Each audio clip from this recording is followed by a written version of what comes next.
से चंद रोज के बाद हुकूमत जो है वो नया बजट पेश करेगी, तमाम नजरें उस पर हैं। लेकिन आज एक फैक्टर के ऊपर हम जरूर बात करेंगे और वो ये है कि ज़ाहिर है कि हर साल जब भी गवर्नमेंट बजट बनाती है तो एक एवरेज प्राइस लेती है कि जो रुपए की कदर क्या होगी डॉलर के मुकाबले में। तो इस दफा शहबाज जो गवर्नमेंट जो फिगर लेना चाह रही है जो अगले माली साल के लिए वो 290 रुपए डॉलर के अगेंस्ट। डू यू थिंक ये रियलिस्टिक है?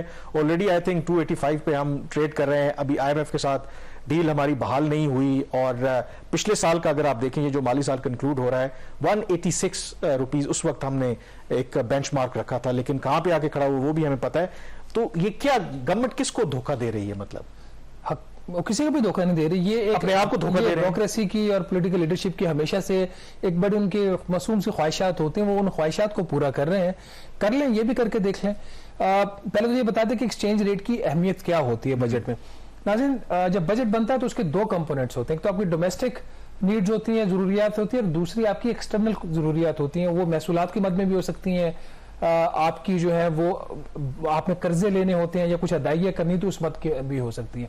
अगर बाहर से कोई इनफ्लो आना है तो किस डॉलर प्राइस के ऊपर आप उसको ट्रांसलेट करेंगे, और अगर आपका आउटफ्लो होना है तो उसके लिए क्या होगा। 3-4 बड़ी चीजें हैं जो कि रुपए की और डॉलर की जो वैल्यू है उसको वो अफेक्ट करती है बजट बनाने के मकसद के लिए। सबसे बड़ी जो चीज होती है कि जो हमने गैर मुल्की कर्जा अदा करना है उसके ऊपर जो सूद देना और प्रिंसिपल अमाउंट देनी है, उसके लिए कितना आपको रुपया चाहिए होगा अगले माली साल में। फॉर एग्जाम्पल, अगर 25 अरब डॉलर पाकिस्तान ने वापस करना है तो 25 अरब डॉलर किस रेट के ऊपर एसेस होगा। अगर वो 300 रुपए का डॉलर होगा तो उसके लिए और ज्यादा डॉलर चाहिए, आपको रुपया चाहिए होगा। अगर वो 285 रुपए के ऊपर एसेस होगा या 290 के ऊपर जो हुकूमत मुकर्रर किया हुकूमत ने, तो आपको कम रुपया चाहिए होगा। इस दफा जो 290 रुपए का एक डॉलर की बेस के ऊपर इन्होंने एक्सचेंज रेट तय किया है, अगले माली साल में जो कर्जों के ऊपर सूद की अदायगियां वो 900 अरब रुपए से 1000 अरब रुपए के दरमियान रहेंगी। लेकिन अगर प्राइस इससे ज्यादा हो जाती है तो जितना भी ये बजट रखा जाएगा ये कम पड़ जाएगा और फिर हुकूमत को सप्लीमेंट्री बजट देना पड़ेगा, जो इस साल भी दिया जा रहा है। दूसरा, पाकिस्तान के जो फॉरेन मिशन हैं, जो हमारी वजारत खारजा उसके मुख्तलिफ ममालिक में जो एम्बेसीज हैं, उसके फिर अखराजात होते हैं। वो अखराजात भी इसी बेस के ऊपर बनाए जाते हैं, इस एक्सचेंज रेट के ऊपर। जो फिर हमारा तीसरा दिफा का बजट होता है, दिफा के बजट में भी इंपोर्ट्स का एक कंपोनेंट शामिल होता है।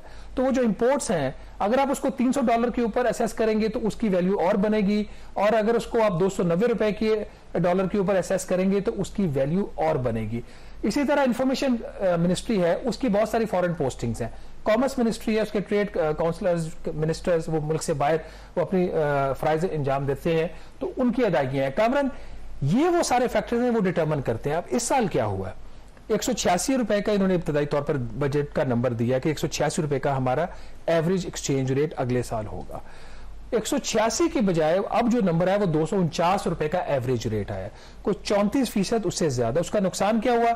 आपके इंपोर्ट्स के लिए, दिफागी इंपोर्ट्स के लिए पैसा कम पड़ गया रुपए, फॉरेन ऑफिस को सप्लीमेंट्री ग्रांट लेनी पड़ी, इंफॉर्मेशन मिनिस्ट्री को सप्लीमेंट्री ग्रांट लेनी पड़ी, कॉमर्स मिनिस्ट्री को सप्लीमेंट्री ग्रांट लेनी पड़ी, और सबसे बढ़कर जो हमने गैर मुल्की अदायगियां करनी है कर्जों के ऊपर सूद की, उसके लिए कम से कम मेरा ख्याल है कि 200 अरब रुपए की एक सप्लीमेंट्री ग्रांट सिर्फ इस वजह से कि आपने एक बेंचमार्क एक्सचेंज रेट अनरियलिस्टिक। लेकिन इसके अंदर दो मेरे नुक्ते हैं।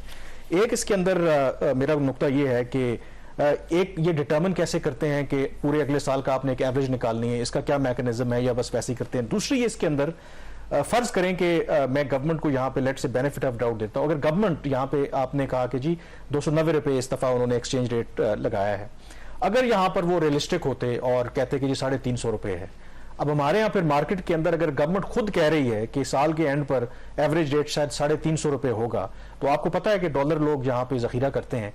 तो डू यू थिंक कि ये भी गवर्नमेंट के लिए एक बहुत बड़ा प्रॉब्लम है कि अगर वो रियलिस्टिक फिगर देंगे तो उससे मार्केट में स्पेकुलेशन होगी, लोग डॉलर्स और होल्ड करना शुरू कर देंगे? ये फैक्टर भी हो सकता है। Do you think? देखिए, ये फिगर किसी को तो देना नहीं होता, ये तो इंटरनल एक्सरसाइज के लिए इस्तेमाल होता है। नहीं, हमारे यहाँ फिर वो लीक, तो जिस तरह आप बात कर रहे हैं ये खबर तो लीक हो गई, खबर लीक हो गई इसलिए किया ना कि हम शायद उसको और तरीके से रिप्रेजेंट करते। लास्ट ईयर मैंने ये खबर की थी बजट के बाद, शायद मैंने बजट से पहले नहीं की थी, हमें पता था कि उसका रेट का तय हो रहा है। अब वो एक सबसे बड़ा फैक्टर होता है।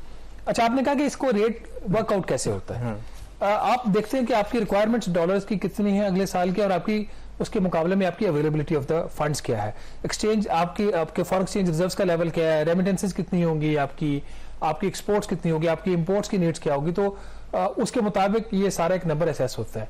इंटरनली जो मेरे जराए बता रहे हैं, इनका ये ख्याल था कि अगले साल का जो एवरेज एक्सचेंज रेट आएगा वो कुछ 300 से 310 रुपए का आएगा, कंजर्वेटिव भी अगर हो। कंजर्वेटिव तो प्रोबेबली जो अप्रूवल भी मांगा गया था वो शायद 300 रुपए का मांगा गया था, मेरे ख्याल से उसको फिर 200 नहीं, अगर तो ऐसा होता है तो आई थिंक पाकिस्तान वो टेक इट। कहां पहले 186 इस माली साल का था, 249 एवरेज है, तो उस लिहाज से तो अगर 290 है, 300 310 के बीच हो, तो इसका मतलब है कि एक स्टेबल एक्सचेंज रेट होगा, इतना कोई बुरा भी नहीं है अगर ऐसा होता है। कंजर्वेटिव उन्होंने एस्टिमेट किया था। मार्केट क्या एक्सपेक्ट करती है, होता क्या है, और जिस तरह की पाकिस्तान के अंदर पॉलिटिकल अनसर्टेनिटी है, अपनी जगह पर वो सारी चीजें हैं, बट आज इसका जितनी भी हमने सारी बात की है उसका बॉटम लाइन ये है कि एक अनरियलिस्टिक बजट बन रहा है, और जिसकी वजह से फिर ये स्लिपेजेस बजट में आएंगे और सप्लीमेंट्री जो ग्रांट्स है उसकी अप्रूवल हुकूमत को लेनी पड़ेगी।